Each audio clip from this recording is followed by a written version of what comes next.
నరేష్ గారికి సంబంధించిన గెటప్ ఆయన ఇన్వాల్వ్మెంట్ ఏమైనా ఉందా, మీరే ఆ గెటప్ మీరు ఇచ్చారా?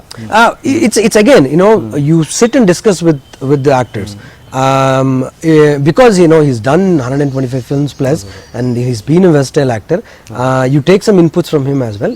అంటే స్లమ్ లో ఒక 45 ఏళ్ళ ఒక అతను వాళ్ళ ఆవిడ వదిలేసి వెళ్ళిపోయింది, 2 పిల్లలు ఉన్నారు, ఒక ముస్లాం ఉంది. అంటే ఎంత ఫ్రస్ట్రేటెడ్, ఫేస్ లో ఫ్రస్ట్రేషన్ ఉండాలి ఫస్ట్ ఆఫ్ ఆల్, చూడంగానే ఇది ఫ్రస్ట్రేటెడ్ అని తెలియాలి. సో దానికి ఏం యాడ్ చేస్తాం, చిన్న గడ్డం యాడ్ చేసుకున్నాం. వైట్ హెయిర్ వస్తుంది, ఆబ్వియస్లీ కలర్ ఏమైతే వదిలేద్దాం, హెయిర్ చిన్న కొంచెం ఎర్రిపప్పలా కనబడాలి, ఒక ఇడియట్ కదా. సో షార్ట్ హెయిర్ చేద్దాం, సంథింగ్ దట్ ఒక క్రాఫ్ట్ ఏది లేనట్టు, ఒక స్టైల్ లేనట్టు. సో దానికి దీనికి పెద్ద డిఫరెన్స్ ఏం లేదు. ఒక 15 days గుండు గీసిన పెరిగితే జుత్తు ఎలా ఉంటుంది అంతా ఒక చిన్న గడ్డం ఆటోమేటిక్గా. సో ఆ బ్లింకింగ్ అనేది he came up with that అనమాట. సో ఒకసారి గెటప్ వేసేసుకొని 1 month ముందు ఆ ఫోటో సెషన్ షార్ట్స్ తీసుకుంటున్నప్పుడు with regular camera, that's when he's already in the character that particular point of time. So Praveen ఇది యాడ్ చేద్దాం అన్నాడు, సూపర్ అండి, why not.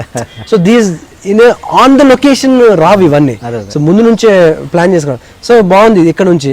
And then sudden jerks, అంటే it's like his mind is everywhere. Sudden గా అటు owner తిరుగుతున్నాడు, ఇటు పిల్లలు వాళ్ళ బాత్రూమ్కి వెళ్తే వాళ్ళు ఇవి కడగాలి, అటు వాళ్ళ అమ్మ ఎందుకు పనికిరాని పని.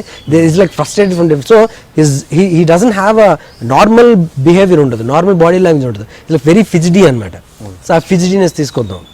సో అదే అందరు డైరెక్టర్లు కూడా చెప్పాలనిపించదు అండి ఆర్టిస్టులకి, అంటే ఏదో డిపెండ్స్. అంటే ఇప్పుడు everybody knows how what kind of character it is and what is that the director wants, how much does the director want. ఆ క్యాపబిలిటీ ఎంత ఉందో తెలుసుకొని చెప్తారు అందరూ, అంతే కదా. Absolutely. చమకరంలో లిప్ లాక్ సీక్వెన్స్ చేసేటప్పుడు కూడా they were like looking at me, చేతులు పెట్టినా సార్ ఏం చేయమంటారు మీరు. సో